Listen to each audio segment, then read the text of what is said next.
600 miles, 9.5 hours on the road. That's what it took to reach her.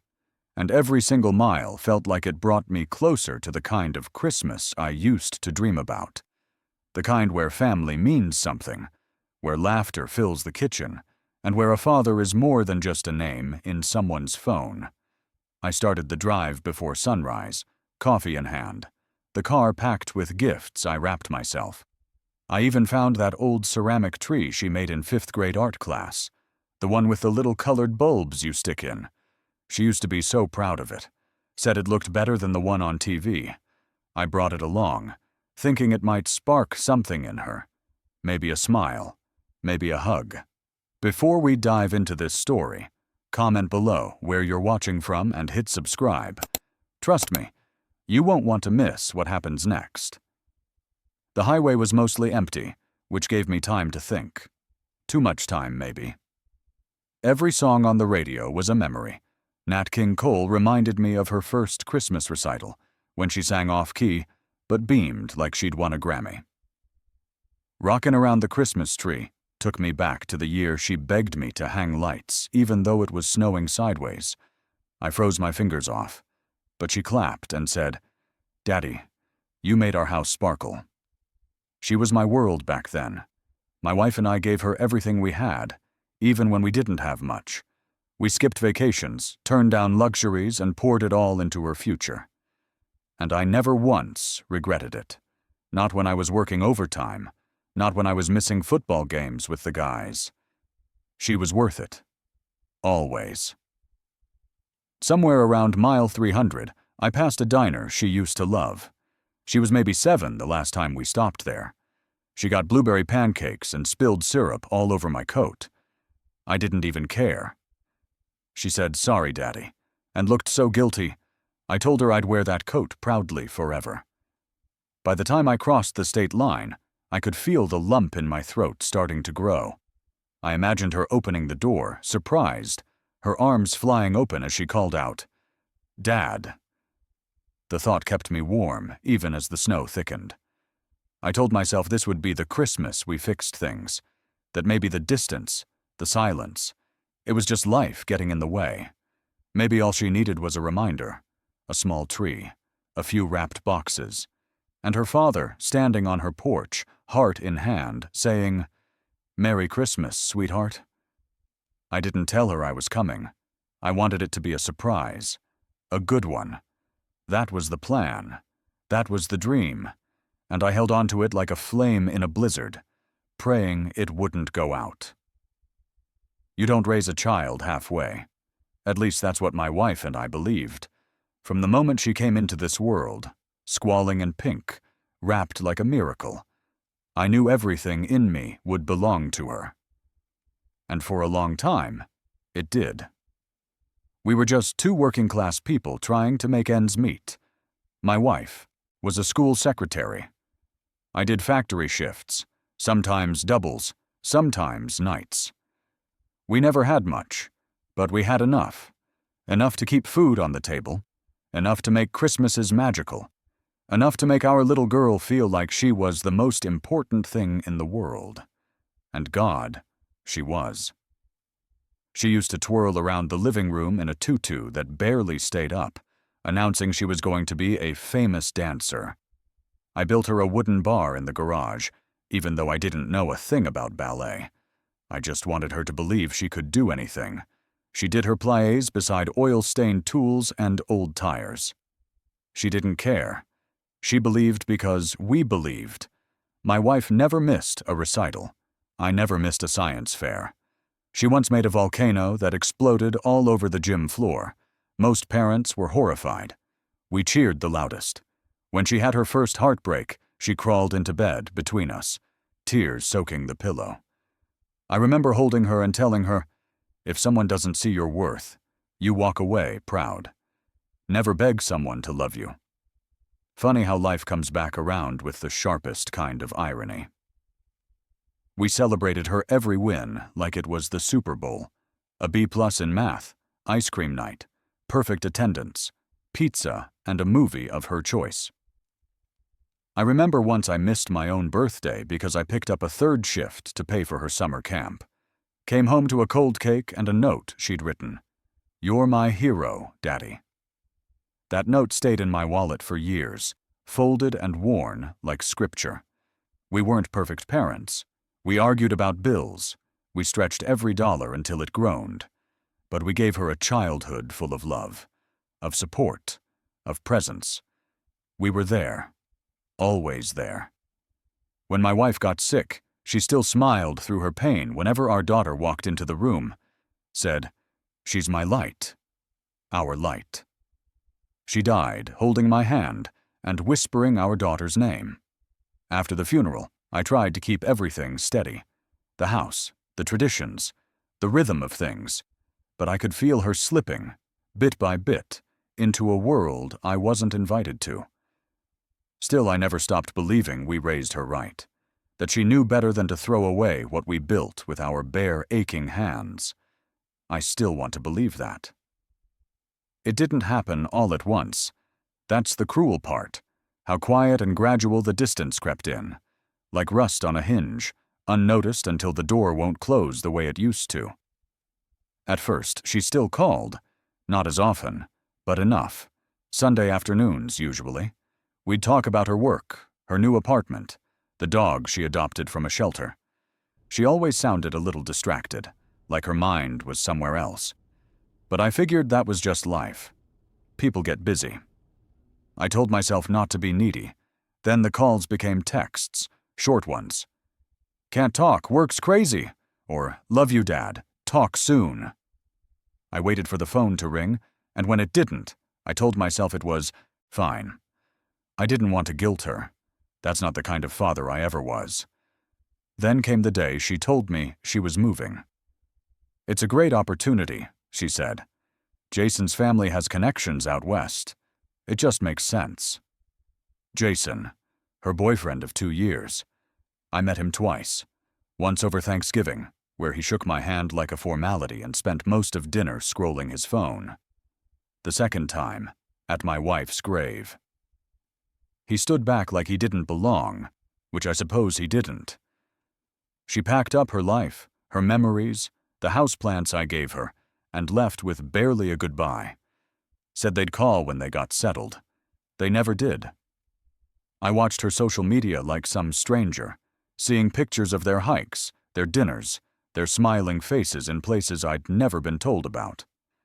I'd comment sometimes, just a heart emoji. Sometimes she'd like it, sometimes not. Birthdays turned into digital gift cards. Father's Day came and went without a word one year. I sat on the porch, beer in hand, staring at the driveway, half hoping she'd pull up in surprise. She never did. People told me not to take it personally.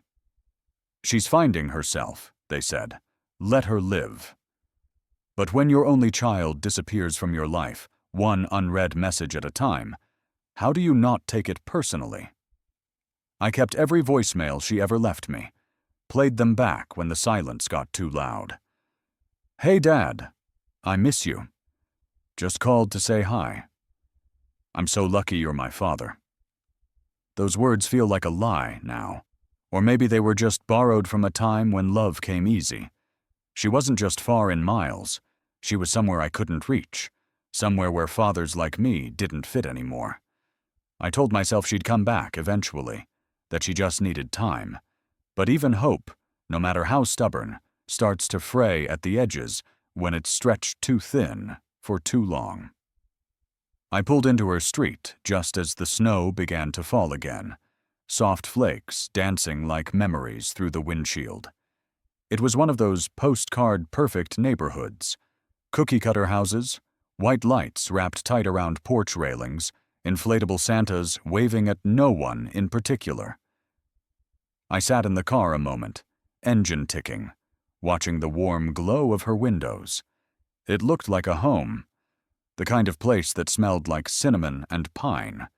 The kind of place I used to build for her, year after year, stringing up lights until my fingers went numb, just to make her smile. In the back seat, I had a little artificial tree I picked up at a roadside market. I even glued some pine cones and ribbon to it myself. She always liked homemade things best. Said store-bought gifts felt cold. I remembered that. There were also presents. Not fancy ones, just thoughtful ones. A new flannel shirt in her favorite color. A first-edition book she mentioned once in passing. A framed picture of the three of us, me, her, and her mom, taken the summer before. Her mother got sick. I wrapped them all in gold paper with little silver bells. I checked my breath in the rearview mirror, wiped my palms on my jeans, and stepped out into the cold. The snow crunched beneath my boots like brittle memories. I took the tree in one arm, the bag of gifts in the other, and walked up to her door. Every step I took felt like the final chord in a song I'd been humming for 8 months straight. I rang the bell. The chimes echoed faintly inside. I heard movement. A dog barked. Then the door opened. And there she was, my girl. Only she didn't look like my girl. Not at first. She looked tired. Not physically, but in that way people look when they've packed away parts of themselves. Her eyes widened, but not with joy. More like panic. Or worse, discomfort. Dad? She didn't step forward. Didn't reach for a hug. Surprise, I said, trying to laugh, but my voice cracked. Thought I'd bring Christmas to you this year. Her eyes flicked to the tree in my arms, the bag at my feet, then over her shoulder, just for a second, like she was checking to see who was watching. You drove here? 600 miles, I smiled. Didn't want you spending the holiday alone. She glanced back again. I saw a shadow move behind her. Jason, I assumed. His shape filled the hallway but didn't come close. Dad, she said, her tone suddenly careful, like she was walking on ice. I wasn't expecting you. I nodded, still smiling, but the warmth was gone from her eyes. And I realized, in that quiet hesitation, that the cold I felt wasn't from the snow clinging to my coat. It was something much deeper and far harder to melt. Why are you here? She asked. Just like that. No warmth, no welcome. Like I was a stranger who'd knocked on the wrong door. I laughed nervously, trying to brush it off. I thought I'd surprise you. Brought some gifts, little tree. Figured we could spend Christmas together, just like old times. She didn't answer right away. Her eyes darted past me, scanning the quiet street like maybe someone else was watching. Like I was embarrassing her just by being there. I shifted the little tree in my arms, suddenly feeling like it weighed 100 pounds. Dad, you didn't even call, she said, her voice low, clipped. You can't just show up like this. From behind her, Jason finally stepped into view, hands in his pockets. No smile, no greeting, just that vaguely polite discomfort people wear when they wish they were anywhere else. I didn't mean to intrude, I said, forcing the words out slowly. I missed you. It's been 8 months, and I thought maybe. You thought you'd drive 600 miles without checking if I was even available, she cut in. Her voice wasn't angry. That would have been easier to swallow. No, it was worse. It was inconvenienced. I blinked. I didn't think I needed an appointment to see my daughter. She sighed and looked over her shoulder at Jason, then back at me. It's just, this week's really full. We already made plans with his family. They're flying in tomorrow, and we barely have space as it is. The tree in my arms began to slip. I caught it, clumsily, the ornaments I'd glued on clinking against each other like broken teeth. I drove all night, I said, softer now. Wrapped everything myself. Even brought your mom's cookies. Remember those? She didn't look at the bag. Didn't say a word. Jason finally spoke. Maybe it's best if we figure out a time that works, yeah?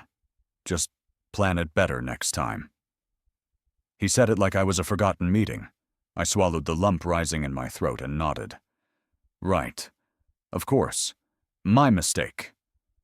But it wasn't a mistake. It was love. A desperate, fumbling attempt to reconnect, to matter again.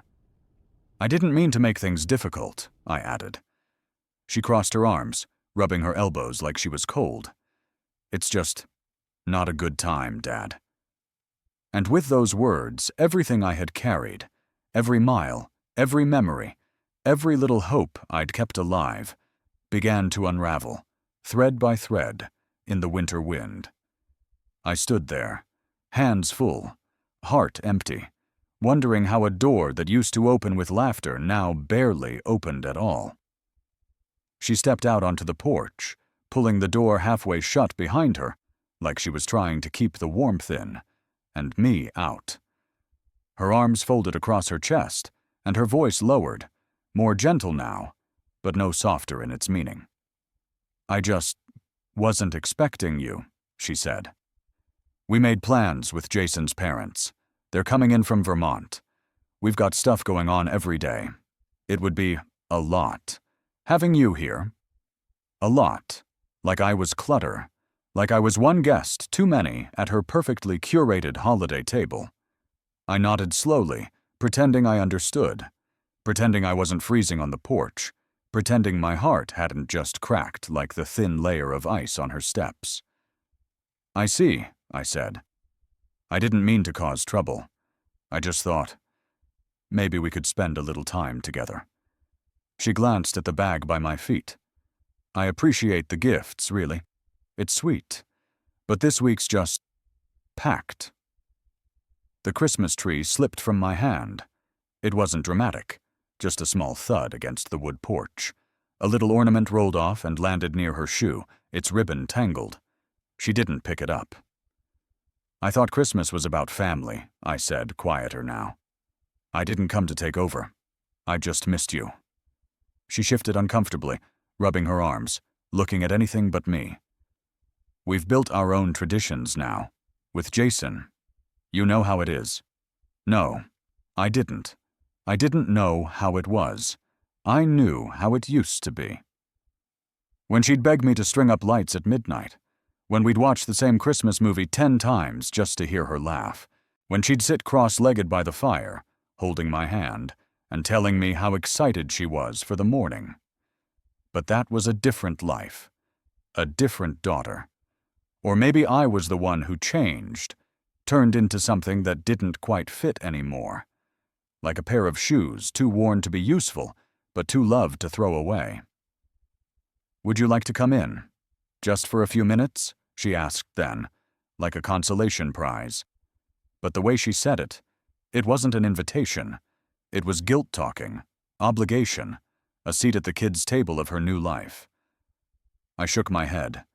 Number, you've got company coming. Wouldn't want to be in the way. Her shoulders eased. I noticed that. The relief. Like she'd dodged something messy. I'll head out, I added. Merry Christmas, sweetheart. She opened her mouth to speak. Maybe to stop me, maybe not. But the words never came. Just silence. Just the sound of snow collecting on the little tree between us. I turned, got back in the car, and stared at the house I once dreamed of being welcome in. And for the first time in my life, I understood what it meant to be uninvited from your own blood.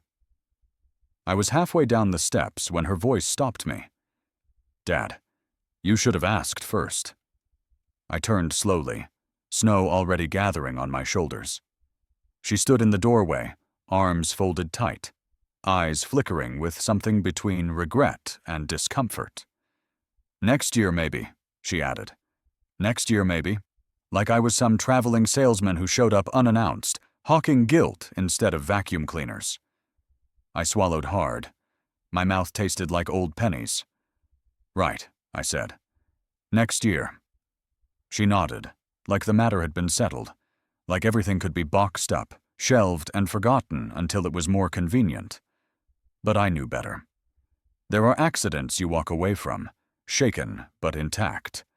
And then there are the ones that stay lodged in your ribs forever, quiet and aching. Her words were the latter. A clean hit to the part of me I thought was indestructible. I bent to pick up the little tree, its crooked star now dangling by a thread. One of the glued-on ornaments had cracked in two. It looked stupid now, childish, like something a man makes when he hasn't accepted how much the world has moved on without him. I didn't look at her again, didn't trust myself to. I walked to the car, opened the back door, and set the tree down, gently, like it still mattered. It leaned to one side, crushed from the cold and the fall. My back twinged as I straightened up. I used to carry her on my shoulders for hours at the zoo. Now a 3-foot plastic tree made me wince. I sat behind the wheel for a moment, hands on the steering wheel, engine still silent. Her house glowed in the rearview mirror, warm, golden, full of life I wasn't invited into. I could see their dog pressing its nose against the window, a better greeting than I'd received. She hadn't said goodbye, just next year maybe. I turned the key. The engine groaned awake, tired like me. I didn't turn on the radio. Didn't want to hear cheerful songs mocking the silence in my chest. As I pulled away, I didn't look back. Not once.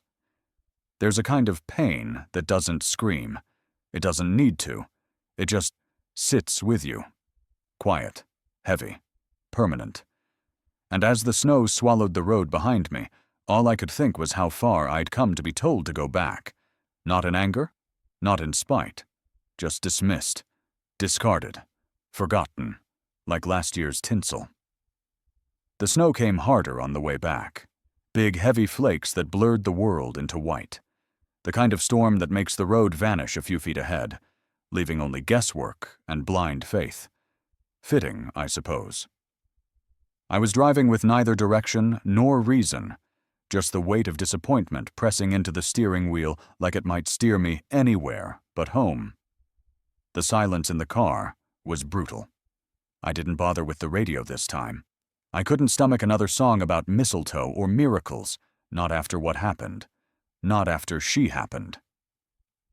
Every mile I put between us peeled away another layer of what I used to believe, that she still needed me, that maybe time and distance hadn't changed the core of who we were, that somewhere inside her was the little girl who used to squeeze my hand so tight in crowded places, trusting I'd never let her go. But I had held on too long. The tires hummed against the wet pavement, a low, steady reminder that I was moving. But toward what? An empty house, a cold chair by the fire, a memory. It's strange. On the drive there, I had been filled with so much. Anticipation, joy, nervous energy. I'd rehearsed what I'd say, imagined how her face would light up when she saw me on her doorstep, holding that little tree like some sad, proud Santa Claus. But now? Now the car was just a metal coffin on wheels, carrying a man who had given everything and realized too late that sometimes everything is not enough. I didn't cry. I wanted to. But the tears never came. My body felt too tired, too hollow, like my soul had gone numb. There's a point where even sadness gives up and folds itself into silence. She didn't yell, didn't insult me. She just turned me away. And somehow that was worse. Rejection without drama, abandonment without noise. Just the quiet, surgical removal of a father from a life that once revolved around him. I passed the diner she used to love again. Still had the same neon sign flickering in the window. Still probably served the same pancakes. But I couldn't stop.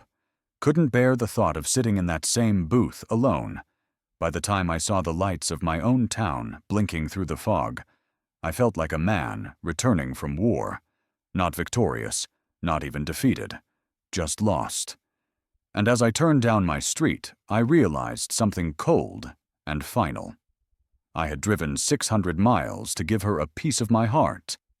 And now I was coming back with less than I started with. The house was cold when I walked in, not just from the thermostat I'd turned down before leaving, but from something deeper, older, a kind of cold that seeps into the floorboards and settles in your bones. I didn't turn on the lights right away, just stood there in the dark, listening to the hum of the fridge, the ticking of the old clock on the wall, the quiet groan of a house that had once been full. I slipped off my boots, left them by the door like always. Muscle memory, habit. But there was no one to greet me. No daughter rushing down the hallway. No wife calling from the kitchen, asking how the roads were. Just silence, and the faint creak of the hallway, like it remembered something I didn't. I walked into the living room and sank into my wife's old chair. The cushion still carried the shape of her. I ran my hand over the worn armrest, thumb tracing the spot she used to drum when she was lost in thought. God, she wouldn't have let this happen. She had a way of cutting through the nonsense. She would have looked our daughter in the eye and reminded her where she came from, who loved her, who raised her, who gave everything without asking for anything in return. Don't let people treat you like wallpaper, she used to say. You're not here to blend in, and don't you ever beg for love. Earn it, yes, but never chase it. Those words echoed now, louder than ever, and I realized I'd forgotten them. I'd chased. I'd bent myself backward, wrapped gifts with shaking hands, driven across states like a fool, all for the hope that I'd be seen, chosen, welcomed. But she was right. Love should never need to be hunted down like a runaway dog. I looked over at the dining table, still set with the holiday centerpiece my wife made years ago. Dusty candles, fake holly, little red berries that had faded with time. That table used to carry feasts, laughter, prayers, arguments, and birthday cakes. Now it just sat there, waiting for a family that didn't exist anymore. The tree in the corner blinked its tired little lights. I'd left it on before I left, hoping to return to warmth.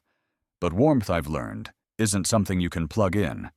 It's something you're given, freely, by people who care enough to notice when you're gone. And tonight, I felt like a ghost in my own home, haunting the life I used to have, sitting in the echo of someone else's absence, trying to remember what it felt like to be needed. I kept it in the top drawer of the old roll-top desk, back when I still believed things needed to be official, neat, in order. The living will, signed, witnessed, notarized. Her name was printed there in careful ink, clear and final, sole beneficiary. The house, my pension, every cent I'd managed to save from decades of labor and scrape together sacrifices. Even the small insurance policy, modest, but enough to bury a man with dignity. I remember sitting at the kitchen table, the day I wrote it, my wife still alive then, telling me I was too young to be thinking about death. But I wasn't thinking about dying.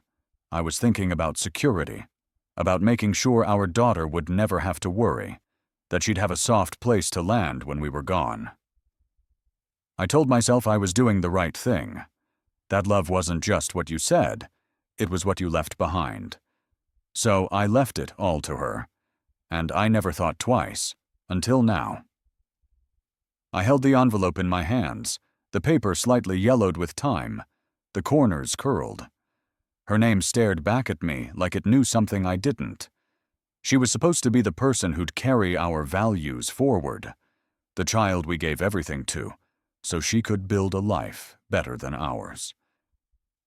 She used to beg me to push her higher on the swing set, screaming with laughter, "I want to fly, Daddy." And we pushed. God, how we pushed. But now?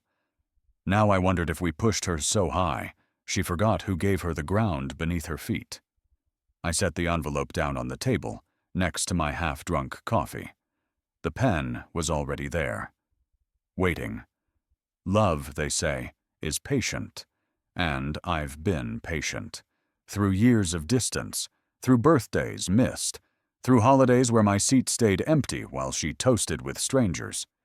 But patience, too, has a shelf life, and tonight I found its expiration date. I opened the will and began to cross her name out. Slowly, deliberately. My hand didn't shake, not out of spite, not even out of anger, but because I finally understood what my wife meant. Love that must beg to be acknowledged isn't love. It's servitude. And I wasn't born to serve anyone. Not even my own blood. I didn't sleep that night. I sat at the kitchen table, pen in hand, the old lamp humming above me, casting a yellow halo on the paper. The snow was still falling outside, blanketing the world in silence. But inside me, something had shifted. Not rage, not bitterness, just the clear, steady beat of a truth that had waited too long to be spoken. So I wrote, not to shame her, not to beg, but to say what needed saying, for me, more than for her. Dear Emma, I don't know if you'll read this. I'm not even sure if you'll understand it, but I need to write it, and that's enough reason. When you were born, I cried harder than I ever had in my life, not out of fear, not even joy. It was something deeper, like life finally made sense. You were the best thing that ever happened to your mother and me, and I mean that. Every scraped knee, every science fair, every late-night drive to a friend's house. We did it all gladly, because loving you never felt like work. It felt like purpose. But this Christmas, something broke. Maybe it had been breaking for a while.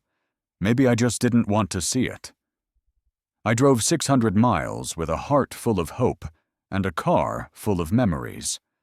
I thought, foolishly, that showing up would mean something, that a father's presence might still carry weight in your life. Instead, I stood on your porch with snow in my hair and a smile on my face, and you looked at me like I was an inconvenience, like I had committed the sin of loving you too publicly, too loudly. I know you've built a new life.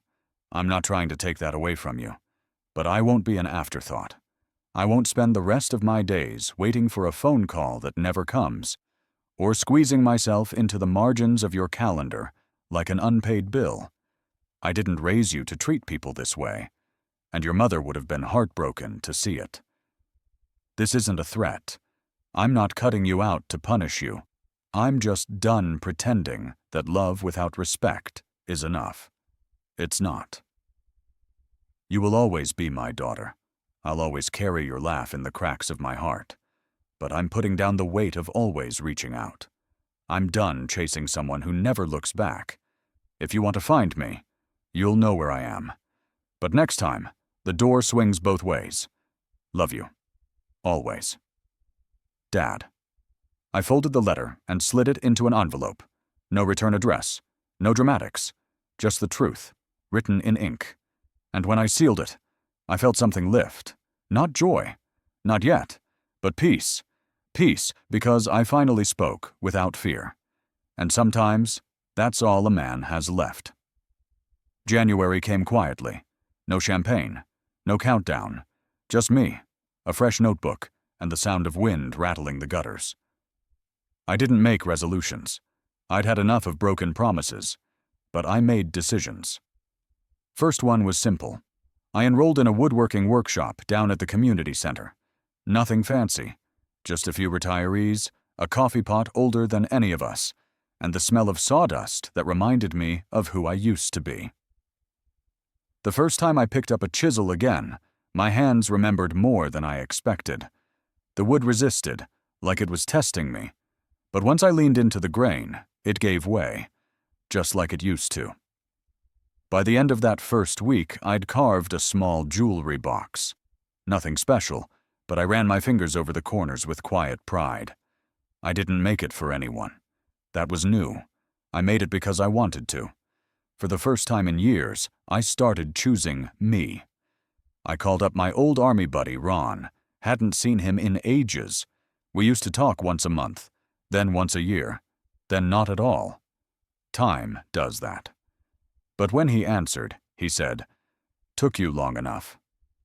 We laughed like no time had passed, spent New Year's Day sitting on his porch, sipping whiskey, watching the sun set over a frozen lake. We talked about everything and nothing, lost wives, bad knees, old regrets. He didn't ask about my daughter. He didn't have to. I think he saw it in the way I sat quieter than I used to. "You look lighter," he said. "I feel emptier," I replied. He shook his head. "Nah, not empty. Just done carrying what wasn't yours to carry. That stayed with me. Back home, I started cooking again, playing old records, reading the books I kept meaning to finish. I fixed the fence, reorganized the garage, cleaned out a drawer full of birthday cards no one sends anymore. Every little act felt like reclaiming a piece of myself I'd buried beneath sacrifice. And no, it wasn't revenge. It wasn't about her. Not anymore. It was rebirth, the kind that doesn't need fanfare. Just quiet mornings, steady hands, and the courage to live for yourself when the people you lived for let you down. I used to think my life ended when I became invisible to my own child. Now I know better. It didn't end. It just finally began. It was a Wednesday, gray, uneventful. I was sanding the edge of a cedar bench in the garage, dust swirling in the afternoon light, the radio humming low in the background. The kind of peaceful day I used to pray for, back when life felt like a constant storm. Then the phone rang. I almost didn't answer. Half the time it's spam or someone trying to sell me a new roof, but something made me reach for it, some old reflex that still held out hope, even if my heart didn't. It was her. Dad. Her voice was softer than I remembered, fragile, like she wasn't sure she had the right to speak my name. Emma, I said. Just her name. Nothing else. There was a pause, a breath, maybe two. I heard from Aunt Carol, she said. She told me, "You changed your will?" I leaned back on the stool, wiped my hands on a rag, and let the silence sit between us. She continued, her words slower now. She said I'm not listed anymore. That's right, I replied. Calm. No anger, just truth. Another pause, this one heavier. Can I ask why? I let out a breath I didn't know I was holding, not because I owed her an explanation, but because maybe, just maybe, she was ready to listen.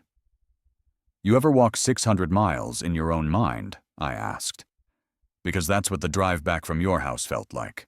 Every mile stripped something away. She didn't speak. I left everything to you because I believed in something that clearly doesn't exist anymore. I thought if I loved you hard enough, long enough, you'd remember where you came from. Dad, I'm not mad, I said, cutting in gently. I'm just tired of pretending that the door only swings one way. She sniffled. I could hear her trying to hold it together. I didn't mean to hurt you, she said. I didn't know it mattered that much. It mattered, I replied. Because I mattered. At least I used to. There was another silence, but this one didn't ache like the others. It was full of something else. Reflection, maybe. Shame.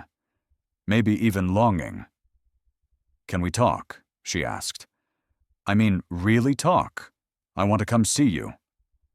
I stood in the garage, surrounded by the scent of fresh-cut wood and old memories, and I thought long and hard before answering. You can come by, I said, but not to argue, not to fix your conscience. If you want to see me, not just claim me, you know where I live. She was quiet again. Okay, she said at last. I'd like that. I didn't say, me too. I didn't say, I forgive you. Not yet. Some wounds need more than apologies, but for the first time in a long time, the line between us wasn't just noise, and that was something. She came the day after Christmas. No grand entrance, no snow globe moment, just her little sedan pulling into the driveway like any other car, like any other visit. But it wasn't any other visit. She stepped out slow, like she wasn't sure she'd be welcome. No gifts in hand. No tree tied to the roof. Just her, and something fragile in her posture I hadn't seen in years. She looked smaller, not physically, just softer, like she'd finally realized the cost of forgetting where she came from. I opened the door before she knocked.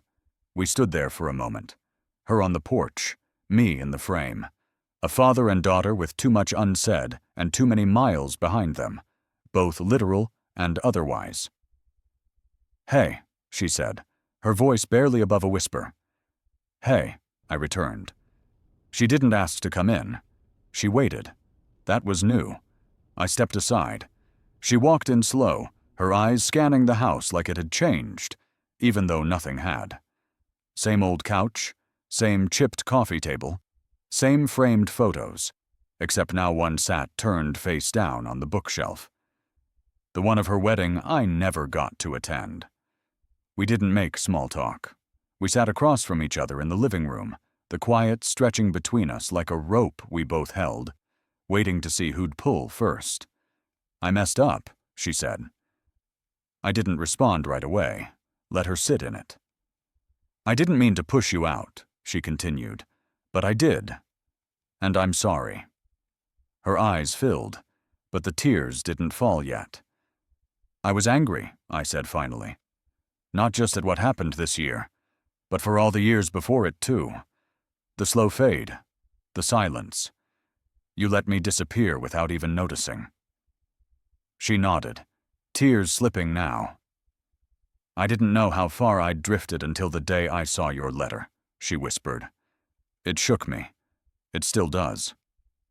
"I didn't write it to punish you," I said. "I wrote it because I had nothing else left to give." We sat in it. Grief, guilt, memory. All of it. Like two people trying to learn a language they'd once spoken fluently. I didn't hug her. She didn't reach for my hand. But there was something in her face that said she wasn't here to take, only to witness, maybe rebuild. "I don't know if we'll ever be like we were," she said. "We won't," I replied, "because I'm not that man anymore." She nodded, accepting it, and somehow that made it real. When she left, I didn't ask when I'd see her again, but I left the porch light on, just in case she ever chose to come back with both hands open. The pen felt heavier this time, maybe because the decision wasn't born from heartbreak or anger, but clarity, the kind that only comes after you've let the fire burn everything down and realized you're still standing. I laid the new will flat on the table. No ceremony, no dramatics, just clean paper, clean intentions. Her name was there, still. But now, it shared space.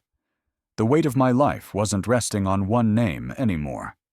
I gave a portion to the community center where I now spend my Thursday mornings, teaching younger men how to hold a chisel steady, how to turn scraps into something worth keeping. We don't talk much, but in the rhythm of hammers and sandpaper, there's healing, there's purpose. Another part goes to a veterans outreach fund. I thought about my Army buddy Ron, and the way we clinked glasses on New Year's Day without needing to explain the ache in our bones. We carry each other, silently. Men like us don't ask for help easily, but when it comes, it's sacred. That legacy matters more to me now than any bloodline. And then her. I still left something for her, because in the end, love doesn't always come with conditions. It just comes wiser. But not everything. Not anymore. I used to think legacy meant leaving behind everything you owned. Now I know better. Legacy is what survives after the disappointments settle. It's the shape you carve into the world when no one's watching. It's the way people remember your name, not because they had to, but because you gave them something real to carry. For so long, I measured my worth by how much I could give her. Time, money, forgiveness. I thought if I just kept loving, eventually it would circle back. But love isn't a boomerang. It doesn't always return. And still, we love, not to be owed, not to be seen, but because that's who we are. I signed my name at the bottom of the page, folded it slowly, slid it into the envelope with hands that no longer trembled.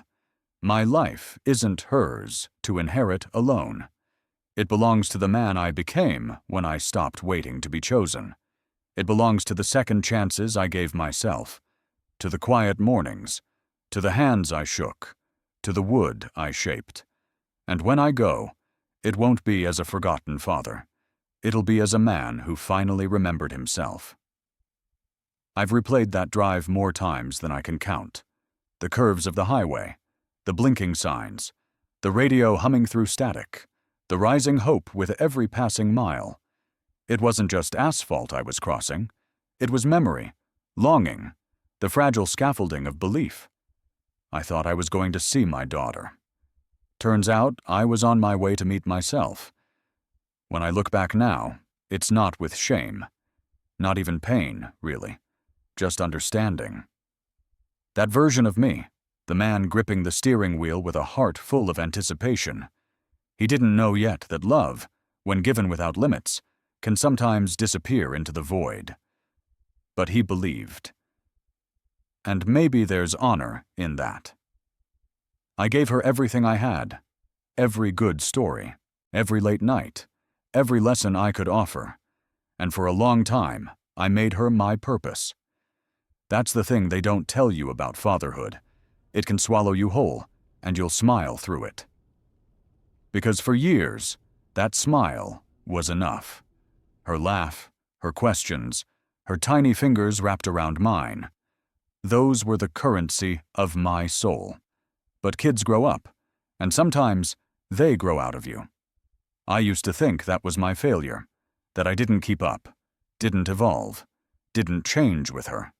Now I see it differently. She made choices, and I made mine. That day on her porch didn't just end something, it clarified everything. I was never meant to be a footnote in someone else's life. I was a chapter, a whole book. And if she can't see that anymore, it doesn't erase what I gave. She may never fully understand what she did. She may never feel what I felt as I turned away from her house. Tree in the back seat, heart in my throat. She might never read that letter twice, might never sit in her own silence and wonder if she went too far. And that's okay, because I'm not holding my breath anymore. I'm breathing on my own. I've built a life that doesn't hinge on a phone call or a visit or a spot in someone else's priorities. I've carved something steady from the wreckage, a life that honors the man I've always been, even when others forgot. I'm not angry. I'm free. And if that 600-mile drive taught me anything, it's that heartbreak, when met with truth, doesn't destroy you.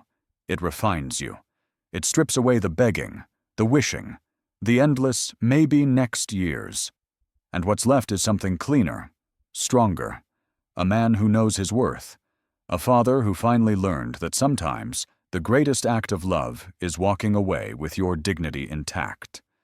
So if she ever comes back, for real this time, I'll be here, but not waiting, just living.